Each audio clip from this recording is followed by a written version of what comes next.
Good morning, I'm Maiki Oreta and you're watching Business 360, where we break down the numbers, connect the dots, and give you the developments and the insights you need to navigate, adapt, and lead. Let's dive right in.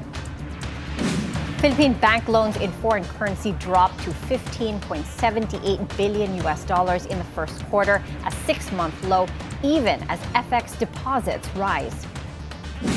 In Washington, the Republican-led U.S. Senate passes President Trump's tax and spending bill, setting up a final showdown in the House. And later in the show, Hotel101 CEO Hannah Yulo-Luccini joins us fresh off her Nasdaq debut to lay out the game plan for global expansion. Plus, Security Bank's chief economist Gelo Taningco helps us unpack what's really happening in the property sector, from tighter lending to sticky mortgage rates, and why it matters for homebuyers, developers, and investors. Let's take a look at how global financial markets performed overnight. Wall Street ended mixed in a rare dislocation of 3 major indices that was commonly seen a decade ago. Investors normally see the major indices to move in lockstep. An analyst points out that politics has played into how the Federal Reserve has reacted in terms of President Donald Trump's tariffs, which put the central bank on hold, cutting interest rates when it would have otherwise been happy to cut rates. I think we're really seeing the impact of Washington on Wall Street, which is domestic stocks, big name stocks are moving up, some fear of what's going to happen into higher volatility technology names, but a realistic understanding that the government is going to spend heavily so, and it's going to spend in the names you know and love. That if you look at names that are moving, tech names aren't going down, they're just coming off record highs. And it's okay for us to have a day or two of reprieve off of what otherwise is not the macro backdrop for all-time record highs in U.S. equity markets. The Dow Jones Industrial Average rose 0.9% in a volatile session marked by seasonally low liquidity. The S&P 500 fell 0.1%, and the Nasdaq lost 0.8% due to weakness in large-cap tech stocks. Over in Europe, the markets there ended mixed. The FTSE 100 higher by 0.3%. Germany's DAX dipped 1%, and France's CAC 40 flat with a slight downward bias. Now, Philippine dollar loans dropped in the first quarter while foreign currency deposits edged higher.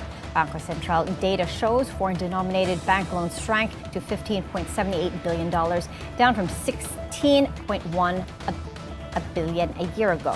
At the same time, foreign currency deposits inched up to $58.92 billion as of end March from $58.61 billion last year.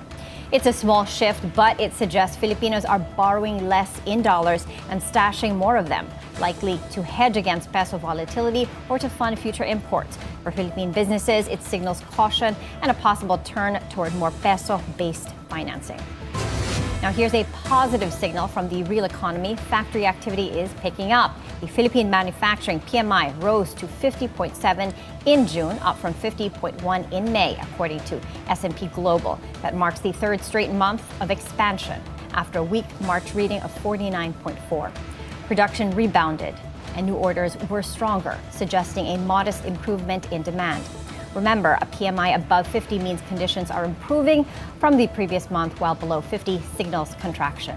Still early days, but it's a welcome sign amid mixed macro signals. But while factory output is picking up, infrastructure spending isn't. State infra spending fell to 85.8 billion pesos in April, down 28% from a year ago, according to the Department of Budget and Management. The DBM says the drop was mainly due to muted spending by the Public Works Department, held back by the election ban on public works. With infrastructure a key driver of growth, this downturn could put pressure on the government to ramp up disbursements in the second half. A new law designed to make investing in stocks cheaper and more accessible has just kicked in. It's called the Capital Markets Efficiency Promotion Act, or CIMEPA. So what exactly does it change, and how will it impact Filipinos looking to grow their money in the market? Sujin Kim breaks it down. The Philippine government has taken a major step to modernize the local capital markets, making taxes lower, rules clearer, and stock investing more accessible to everyday Filipinos. One of the most immediate changes, the stock transaction tax, slashed from 0.6% to just 0.1%. On a 100,000 peso trade, that's a drop from 600 to just 100 pesos. For retail investors, a significant saving. In theory, it should improve volumes, at least over time. Lowering your transaction cost will allow you to actually trade at a healthier pace, right? Because you have a lower cost. Brokers say this could encourage healthier, more frequent trading. It may also boost market activity, even without expanding the user base, simply because existing traders can now do more at lower cost. So you don't need a larger user base, because that user base will now trade more, because they can now make money at a shorter period of time. So that's essentially what's happening here. So your current base can effectively double their trading. Now imagine if that base starts to make money, they start talking to other users, they start, flexing how much they've done in terms of the stock market, and that now can create new users. But the law isn't just for traders. So there's a reduction in the cost of raising capital. So some way, somehow, it's also going to ease pressure in terms of pricing, let's say IPOs. The documentary stamp tax on original share issuances, such as those in IPOs, is now lowered from 1% to 0.75%. This makes capital raising cheaper for companies, potentially easing IPO prices and encouraging more listings on the PSE. But industry leaders agree, tax cuts alone won't fix the system. Only a small fraction of Filipinos participate in the stock market. Many are still unaware of the basics or simply don't trust the system. Effectively, half your cost will be now cheaper. Matutuwa ka di ba? Mag-i-invest ka. Kasi mas may chance para kumita, mas may chance para palaguin yung pera mo, no? Ngayon, to a person na never invested, wala yun sa kanya. Ano ba yung 0.6, 0.1? Di ko nga alam kung ano. What are these costs? So, it's an awareness game. Experts argue that financial literacy and awareness campaigns will be crucial, but education is just one part. Structural reforms remain a priority. According to brokerage firms, the next big fixes could come from adjusting minimum trading lots and allowing short selling to provide more market depth and liquidity. But others warn, lower fees and better rules won't mean much if the overall economy remains under pressure. So policies that would help the economy in general, boosting productivity, boosting productivity in the country, making our country more investment friendly. I think these are the things that would, structural changes, things that would promote structural changes. I think these are the things that would be more beneficial. The real challenge is reviving broader economic confidence. Some way, somehow, the reduction in trading costs, the reduction in the cost of raising capital, it is going to help. But again, the bigger factor will still be the general economic environment. No matter how low trading costs or raising capital costs would be, if general economic sentiment is still somewhat pessimistic because of, let's say, risks and uncertainties, then, investors' appetite for risky assets may still not be that much. And finally, from the Financial Executives Institute of the Philippines, a clear endorsement for CIMEPA. Sujin Kim, Bilyonaryo News Channel.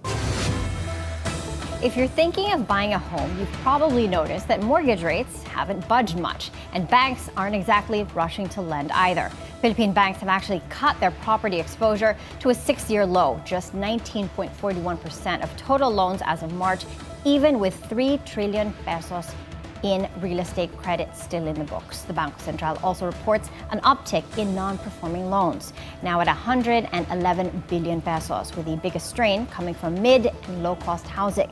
So is this just prudent risk management or a warning sign that credit conditions are tightening even as monetary policy eases? And zooming out, the PSE index is still in the red this year, down by about 2%. Investors aren't buying the recovery story despite rate cuts and a tame inflation outlook. To break it all down, we're joined by Gelo Taningco, Chief Economist and Head of Research at Security Bank. Gelo, good to have you back. Thank you for having me, Maiki. Okay, Gelo, let's start with the big picture. Despite the 125 basis points of rate cuts by the BSP, tame inflation, the PSE index, according to MarketWatch, is still down by 1.61% year to date. Why aren't our markets responding? Well, there are other multiple factors affecting the stock market, particularly on the investor sentiment. And those headwinds coming from external sources, such as the tariff escalation by the U.S. in early April. The global uncertainty. Alongside the recent geopolitical risk in the Middle East brought about by the conflict between Israel and Iran, as well as the pushback on Fed rate cuts that since they cut rates last year, were among those factors that contributed to the dampening of market sentiment. Yeah, taking a look at where we're headed, how the first half was and where we are now and where we're headed as we are in this second half of the year, might reform, stable inflation and a dovish stance by the Banco Central be enough to help spur momentum? Indeed, we are upbeat on the second half, particularly on the local capital markets. We're looking at some upside on the Philippine Stock Exchange Index by year-end. Our target is at 6,800. Also, we're seeing lower interest rates in the bond market, primarily because of the upcoming rate cuts that will be initiated, not just by our local central bank, but more so also by the U.S. central bank. Yeah, another thing that is, coming ahead is the overhang on the July 9 trade deadline. What's at stake for the Philippines as we approach Trump's July 9 deadline, that tariff deadline? What's at stake for us? Well, ideally, there would be a trade deal forged between Philippines and the U.S. that will temper the tariffs. Currently, the Philippines is facing 10%, a 10% baseline tariff. Our worst case is we go back to the reciprocal tariff proposed by the U.S. of 17%. 17%. That's the worst case scenario. Worst case scenario. And that will, of course, hurt those sectors that are exporting heavily into the United States. Okay, your targets. You said 6,800 for the PSE index. Does that take this into account? It takes into account what kind of a tariff rate for the Philippines? Yes. Because, which one? Because that's at 17% already? Right, because the impact of the tariff on the Philippines, even if it's 17%, is modest on the economy because we're more domestic oriented. Okay. And also, relatively, that 17% is much lower compared to the proposed reciprocal tariffs coming from our peers. Yeah. I think amongst the highest would include Vietnam. Yeah. And therefore, relatively, that can be an attractive proposition for the Philippines in terms of attracting It's good to know that with that you've investments. taken the worst into account. Yeah. Speaking of other forecasts, the DBCC just downgraded the 2025 GDP forecast for the Philippines to 5.5%. From 5.5 to 6.5%, 6.5%, from 6.5 rather to 5.5%, in line with reality. What's your own projection at SecB? We maintain our 5.9% full year 2025 GDP forecast. So that's already within the new target range of government. At 5.9%, would you consider that a healthy trajectory? Yes, it's close to the 6% growth trajectory. And despite the several and heavy headwinds, we think that's a healthy economic trajectory. Hopefully they don't become too heavy. On the inflation front, Gelo, after 4 months of decline, the BSP says we could see a slight uptick in June, possibly accelerating to 1.9% from May's 1.3%. What's your outlook for June and for the full year inflation? June inflation is 1.6%, and for the full year, we are looking at 1.9%. In both cases, that's below the central bank's target range. Still very tame. Yes. Okay. Now, talking about the peso, do you expect the peso to depreciate in the second half of the year? This is when the trade deficit widens, typically in the third quarter, as we import more than we export seasonally. Apart from that, our possible rate cut by the BSP, expectations are for a 25 basis point rate cut from the BSP in the second half. What are your thoughts on the peso and on monetary policy? Indeed, we are looking at a modest depreciation by the peso in the second half of the year because, as you mentioned, it's import season, balance of payment deficit to widen in the third quarter, and then some appreciation on the peso in the fourth quarter because of holiday-related inflows. Overall, the dollar is still inherently weak, so that's why we think that the dollar-peso will move slightly upward, so our year-end target is still fixed at 57. 57 flat. Yes. Okay, now let's zoom in onto property. Banks' real estate exposure has dropped to 19.41% of total loans. This is the lowest level since 2019. Is this just smart risk management, or is this a sign of deeper stress? Well, it's coming from a high base. During the pandemic period, 2021, 2022, it went up above 20%. But real estate loans are still growing. But the overall loan portfolio is growing more because there are other segments in the portfolio that are growing faster, such as consumer loans, particularly credit cards, also auto loans, and even those other productive activity loans, like in the power sector. You also have a bulk of the loans being channeled there. Another thing to talk about when it comes to the property center, mortgage rates. They haven't budged by much. The BSP has cut interest rates by 125 basis points since August of 2024. But yet the average 5-year mortgage rate is still stuck at about 7.5%.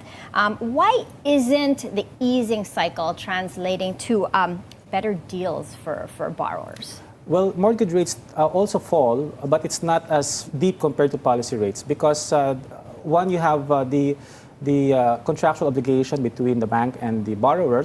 There are fixed rate loans, so that doesn't go down instantaneously. Yeah. Secondly, you also have to consider the funding cost of banks. So normally, in the Philippine scenario, the low-cost deposits tend to be dominant, and that's already having a low interest rate. So they're less sensitive. So it won't go down overnight, and it won't be as wide as the rate cuts. Yeah, so similarly, bank lending rates also do not follow fast in terms of the rate cuts because of the insensitivity of the funding costs of banks. And obviously, there's a lag effect. Yes. For it to trickle in, what's the timeline we're looking at? Well, a couple of months, and that also depends on the situation, the economic condition, household demand for loans, and also the growth trajectory, among others. So, but a couple of months, maybe 3 to 6 months, or maybe a year, would be the lag effect of the bank lending channel into the real economy. Okay, on another front, let's talk about non-performing loans to touch on the asset quality of the banking system. NPLs in mid to low-cost housing are now at 6.4%. How big of a warning sign is this, and how are banks adjusting their books behind the scenes? Well, of course, the NPL ratio is a indicator of asset quality, but overall, I think that asset quality remains manageable in the banking system. There have been some, of course, upticks in the NPL space, but not as much. Say, I think for the overall UKB, the NPL ratio is still slightly above 3%, and that's not high compared to, say, historical situations. So in this sense, there is, of course, loans still growing by low teens overall, so that helps dampen the growth of the NPL in terms of the NPL ratio. Okay, and if you're advising a long-term home buyer right now, what's the one signal you'd tell them to track most closely? Is that still interest rates? Yes, still interest rates, very important for home buyers and also investors in the property space. Okay, and as we wrap up, Gelo, Chief Economist of Security Bank, what words would you like to leave the public, the business community, about the second half of the year? We are still upbeat on the Philippine economy for the second half of the year because we still have a positive growth that's supported by monetary easing through rate cuts that will eventually channel into the lower bank lending rates and also loan demand to be spurred. Plus, you also have lower rates coming from inflation that's benign. And given those macro fundamentals, we think it's an overall positive story for the Philippine economy for the rest of the year. Okay, thank you so much, Gelo Taningco, Chief Economist and Head of Research for Security Bank. Thank you, Maiki. Now we're taking a quick break. Please stay with us as we dive deep into the numbers and the narratives that matter most to your bottom line.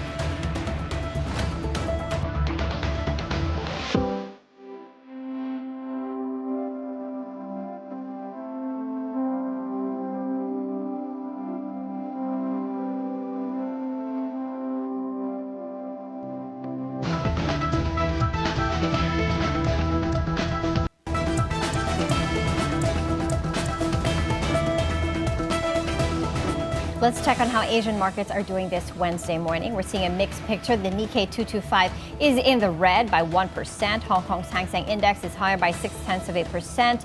The Shanghai Composite lower by 0.1%. And Singapore Straits Times Index higher by 0.2%.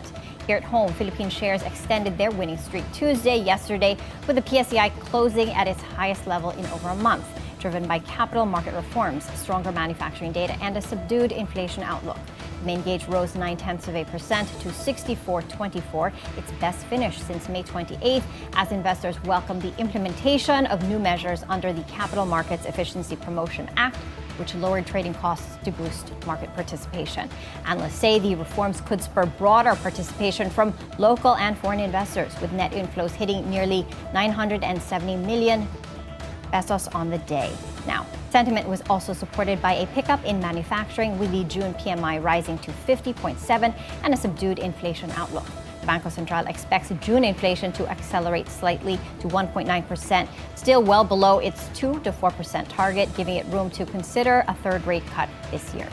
Now, GT Capital led the gainers, up nearly 6%, while Converge was the biggest laggard, down over 3%. Value turnover was healthy at 7.7 billion pesos. PSEI has now risen 5 of the last 6 sessions as investors look ahead to Friday's official June CPI report. Now, taking a look at the PSE index, the main gauge is in the red, down by 0.4% to 63.96. The broader all shares index is in the red, down by 0.3%. The financials, industrial, holding firms, and mining and oil counters are, pulling that market lower. Total volume is at 108 million shares, valued at 897 million pesos. Market breadth is negative, decidedly negative. We've got 84 decliners, 51 advancers, while 40 stocks remain unchanged. Now, zooming out, the PSE index is still in negative territory for 2025. This despite recent gains. According to MarketWatch, the PSE index is down by 1.61% year to date as of Tuesday's close.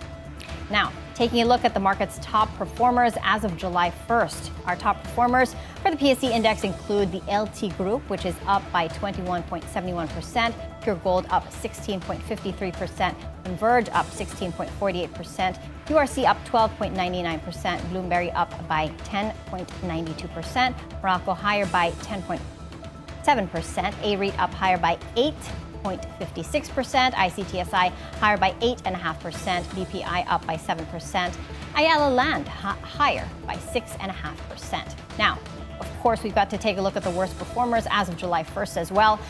This on the flip side, we've got SM Prime down 5%, Semirara lower by 5.44%, PLDT down by 6%, GT Capital down by 6%, San Miguel down by 7.7%, Monde down by 9.42%, Nissin down by 10.23%, Jollibee down by 16.4%, Emperador lower by 17.3%, Globe down by 21.8%, and ASEN down by 36.25%. Now, the declines cut across energy, telco, food, and infrastructure as investors grapple with slow growth, rate headwinds, and shifting sentiment. Now, taking a look at the next story. The bottom line here is that the market remains underwater for the year, but reforms, stable inflation, and a dovish BSP may help shift momentum in the second half. Taking a look at the currency markets, the peso opened stronger at 56.27 to the greenback, firmer from the previous close of 56.30. Now, Hotel101 just opened a new door on Wall Street. The homegrown condotel brand made its Nasdaq debut under the ticker HBNB following a $2.3 billion merger with JV SPAC. But this isn't just a listing, it's a launchpad. Hotel101 is taking its tech-driven, standardized model to the world with an ambitious target of 1 million rooms in 100 countries by 2040. So how does a Filipino brand go global, and what's the playbook from here? I sat down with Hotel101 Global CEO Hannah Yulo-Luccini right after the Nasdaq listing in New York, and here's that conversation. Hannah, First, congratulations. Hotel101 just made its Nasdaq debut, and you rang the bell in New York. The Filipino brand you helped steer onto the global stage just made history as the first Filipino company to list on the Nasdaq. Can you walk us through that moment? What did it feel like to see it all unfold? It was an incredibly emotional and happy moment, to see, what our founders have worked for, myself, our very dedicated team has led, to that day, to that moment, to be part of our country's history. Is something that is truly worthwhile, and all, blood, sweat, and tears, made it worthwhile for that moment. Global visibility, access to U.S. capital markets, accelerated growth. What's the biggest door that this Nasdaq listing opens up for you? It really gives us the platform to accelerate our growth plans. We have very bold plans of expanding our room base to 1 million rooms across 100 countries. And, the Nasdaq is really the platform that helps us accelerate that. It positively impacts all the discussions we have with potential joint ventures across the world. That makes our asset-light business model even more asset-light when we find developers that are like-minded, people that understand how, this business model is truly unique and how it will succeed in their countries. And they, would, contribute land, capital, or even both to make, our asset-light business model even more asset-light. Speaking of your business model, why was the Nasdaq the natural home for Hotel101? Well, the Nasdaq is a natural home for technology stocks. As you know, many of the big tech stock names are listed in the Nasdaq. And we position ourselves as an asset-light prop tech hospitality platform that is poised to disrupt the hospitality space globally with our one-room global concept in the way that it's very unique, since we are both the hotel developer and operator. So we sell all of the units off-plan during the construction stage. And this allows us to recycle capital much faster than traditional hotel developers. But after we sell these units, we then consolidate them into our prop tech platform, the Hotel101 app, where we manage them for long-term management contracts of 25 to 50 years as Hotel101.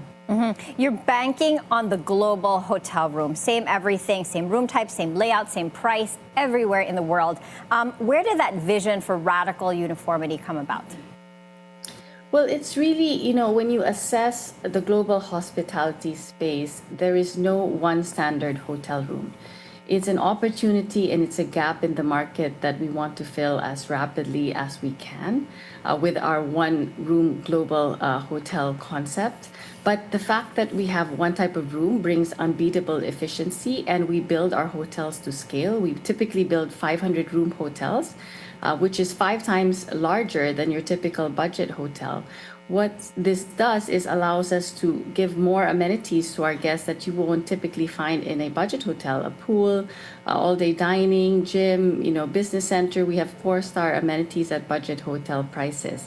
And this just delivers irresistible value to our guests, which allows us to maintain very good occupancy rates. Okay. Now, at its core, it's a real estate business and a tech play rolled into one. What's the real engine behind your scale? You're selling properties, but you're also managing them long-term, 25 to 50 years. Tell us about that, Hannah. Well, it's, the fact that we have one type of room and 5 times more room in one particular property, structurally, it is, designed to bring irresistible value, unbeatable efficiency. But the fact that we sell the hotel units, that allows it to be a very profitable business model and allows us to recycle capital and build hotels much faster because of this recycling of capital, and that allows us to grow the network of hotels that we have globally faster than traditional hotel developers. And as we grow to different countries in the world, and we want to be in 25 countries in the next 3 years, this elevates the brand not only for the business, but also for our unit owners. And Hannah, you went public via the SPAC route. How did that speed up the listing process and make things more efficient for you guys? It's just more time efficient, really, to do this route, but it still goes through the rigorous process of getting approvals from the U.S. SEC and the Nasdaq. So it's very similar to that same route. But we just wanted to do this now because we believe that the time for Hotel 101 is now. We see this huge gap in the market, that lack of one standardized hotel room, and we want to fill that gap as fast as we can with this very novel business concept that we believe will succeed in every corner of the world. Hannah, after transaction costs, how much fresh capital are you raising from this listing? And of course, this is only the beginning. Yes, it's not really significant in terms of the vision of Hotel 101 to expand, across 100 countries with 1 million hotel rooms. But the primary purpose of this listing is really the access to capital markets that it brings. Is specifically, the deep pockets of the U.S. capital markets, and of course, how it will positively impact our joint venture discussions in different corners of the world. Where will you put that capital to work first? The money that you've raised? In terms of our expansion plans, today we're in 4 countries. Of course, we are developing Hotel 101s across the Philippines, and we are also developing our Niseko Japan property. That's 482 rooms that you see there in the background, and the Hotel 101 Madrid, which will complete by the end of this year, is also 680 rooms. And then in Los Angeles, U.S., where I am today, we hope to be able to complete Los Angeles Hotel 101 ahead of the 2028 Olympics. And recently, we've signed an agreement to joint venture in 10 hotels across Saudi Arabia. So that would be our 5th country. And we're looking at 20 more countries in the next 3 years. And we're deep in discussions with several joint venture partners in different countries today. Super exciting. Okay, for those that want to invest in you, can you talk to us about the profitability of this business at its core? What kind of return profile are you targeting, and over what time frame? So Hotel 101 is really a profitable business model because of its dual stream of revenues, both from development income, then operating margin. But on the side of unit owners, it's really a very simple proposition. We sell real estate at its core, so they get to own freehold property that is titled to them. While being able to earn from this in a very hassle-free manner, even from across the world, because we manage everything, we take care of all repairs and maintenance and everything. So this allows them not only to be able to benefit from rising prices of real estate in the country that they've invested in, but also allows them to participate in the tourism prospects and the rising hotel room rates in the hotel that they've invested in. Now, you're already live or expanding in Japan, Spain, the U.S., Saudi Arabia. What's the biggest lesson you've learned from launching outside of the Philippines? It's been an incredible journey. Every country is so unique in the way the laws are, in the way everything is, and the market is. But what we've seen is incredibly fulfilling. We've seen that we are able to develop strong demand, not only just from Filipinos, but from different countries all over the world that are starting to recognize the brand, that are starting to recognize the proposition and the value it delivers, and seeing more and more local buyers buying our Hotel 101s is truly one of the most fulfilling things of this journey. Yeah, absolutely. And Hannah, on a more personal note, what's it like working with visionaries like Injap and Tony? I'm incredibly honored to, be part of this journey with them, and they have provided so much guidance. Their success in being able to build, brands from scratch, with Jollibee and Mang Inasal, and making these brands household names, not only in the Philippines, but all over the world, is so exceptional, and it has, so much experience.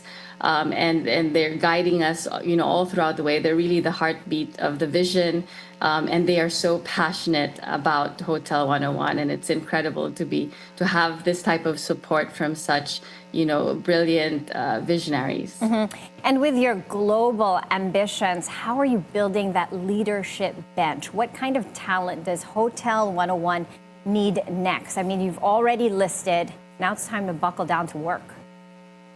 Yeah, so the last, actually 12 months while we were preparing for this listing, simultaneously we have been building a very strong management team and a very, very good teams across the world. We have offices now in Hong Kong, Dubai, Taipei, obviously Singapore, where our corporate office is, where the management team holds office. We have offices in Madrid and soon in Mexico. And, building this management team is incredibly fulfilling, seeing how they have contributed to Hotel 101 becoming a global name and our belief that they're really the right management team to bring us forward to the next level. All right. And if there's one thing you want global investors to know and to take away from Hotel 101, what is that, Hannah? I think it's incredibly unique and has huge potential to grow to one of the top leading hotel brands in the world because, it occupies a space in the market that is a gap at the moment. And, it has an incredible journey in the way that it can rapidly scale much faster than traditional hotel brands. Okay. All right. Well, thank you to you, Hannah, to Tony, and to Injab for putting the Filipino flag on the Nasdaq. We can't wait to hear more about what you guys have in store for this business. Thank you so much, Maiki. Thank you for having me. We're taking a short break. Business 360. We'll be right back.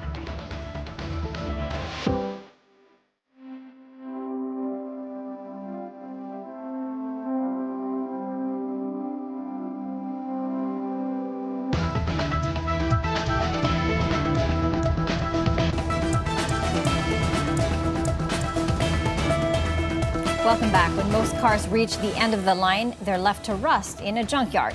But in Naik, Cavite, they're getting a fresher, greener exit.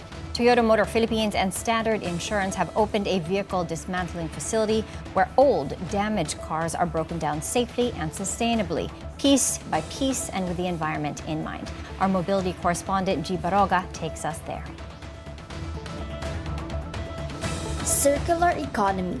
It might sound like just another buzzword, but for Toyota and Standard Insurance, it's a serious mission with real-world impact.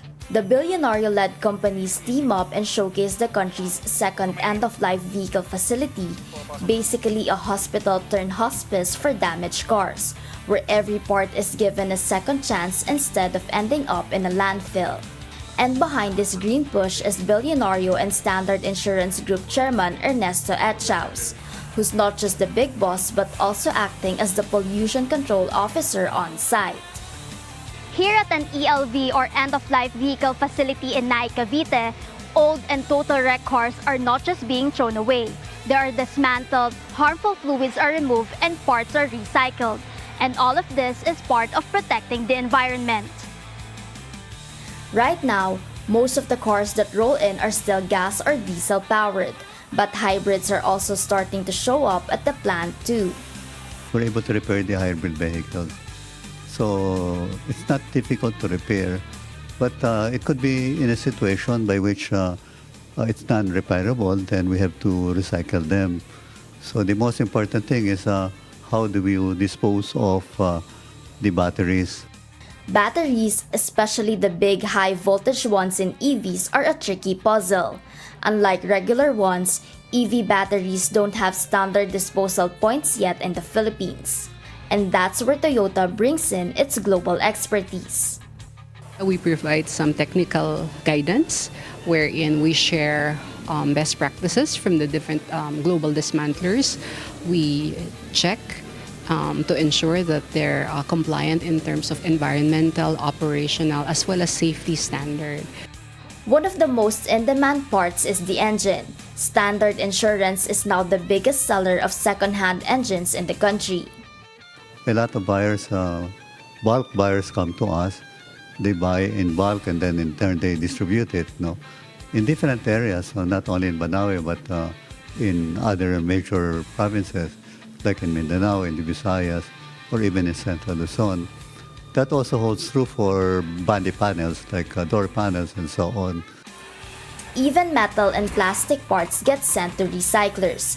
Toyota adds that some salvage parts are reused to fix other cars, which lowers repair costs and helps Filipino car owners keep their vehicles roadworthy for longer.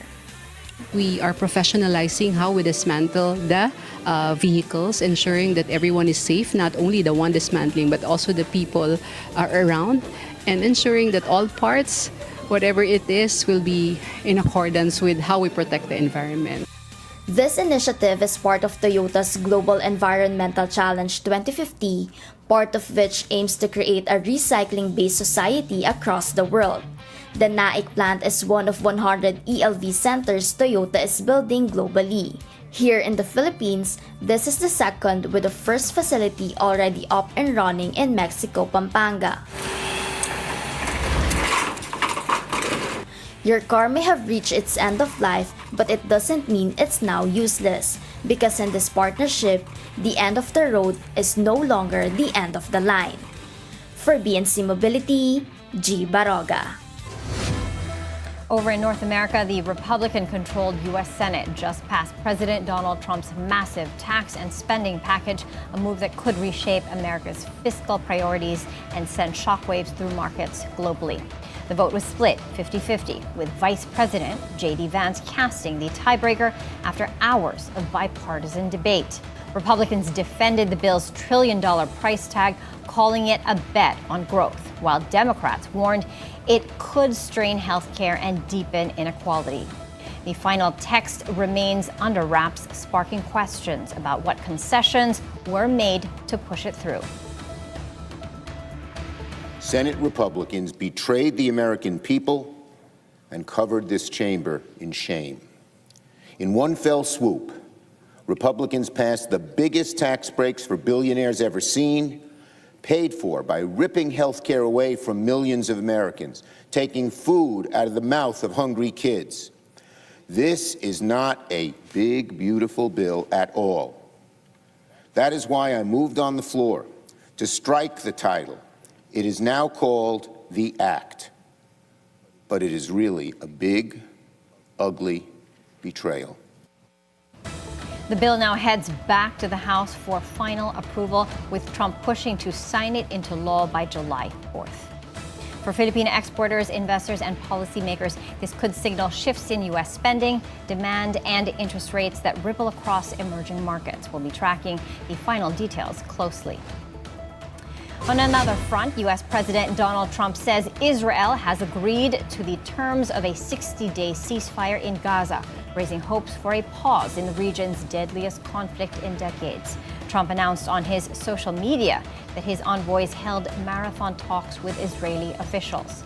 He said Qatar and Egypt are now tasked with delivering the final proposal and urged Hamas to agree. The death toll in Gaza has surged past 56,000. Most of them civilians, according to humanitarian groups. A truce could ease oil market volatility and supply disruptions, a key concern for energy importing countries like the Philippines. In the United Kingdom, Prince William's Royal Charity Cup just cut off a sponsor accused of selling access to the future king. Filipina Swiss millionaire Minerva Mondejar Steiner, who runs the Mondejar Gallery, allegedly offered private meetings with William and Kate for $27,000 at the upcoming polo match. The gallery, once a listed sponsor, also tried to sell VIP tickets and magazine ads in exchange for donations. The Polo Cup is a signature royal fundraiser, but this pay-for-access controversy has put the event under fire. No word yet from the palace, but in royal circles, even a whiff of cash for connections can be damaging. Back here in Asia, Thailand's Prime Minister Paetongtarn Shinawatra, the daughter of former leader Thaksin Shinawatra, is suspended from office by the country's constitutional court. The court is acting on a petition from 36 senators accusing Prime Minister Paetongtarn of dishonesty and breaching ethical standards. At the center of the controversy, a leaked phone call with Cambodia's former Prime Minister Hun Sen, which critics say could jeopardize national interests amid a broader border dispute. She has 15 days to formally respond.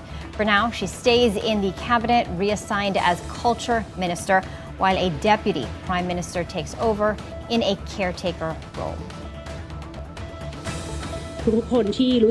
I want to apologize to people who are upset by all of this. I want to confirm again that my intention was truly for the nation. I apologize for my methods if they were not to many people's liking. The power struggle comes at a sensitive time as Thailand tries to reassure foreign investors and regional partners of political stability. The country is a key supply chain hub in Southeast Asia with growing trade ties to the Philippines. Now, the world's obsession with matcha is creating a greed gold rush and a supply crunch. Japanese farmers are struggling to keep up with skyrocketing demand for the powdered green tea as matcha lattes, desserts, and even skincare products go viral worldwide. In the United States, some stores have already run out of certain variants, and shop owners fear things could get worse.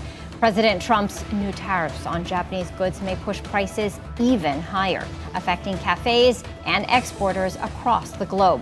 Matcha, which literally means ground tea, is made from shade-grown green tea leaves, stone ground into a vibrant, bitter powder.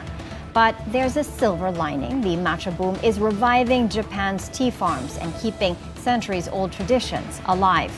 In a fast-moving world, that's a brew worth savoring. And that's it for Business 360. I'm Maiki Oreta. Thank you for joining us, and keep it here on BNC, the Bilyonaryo news channel.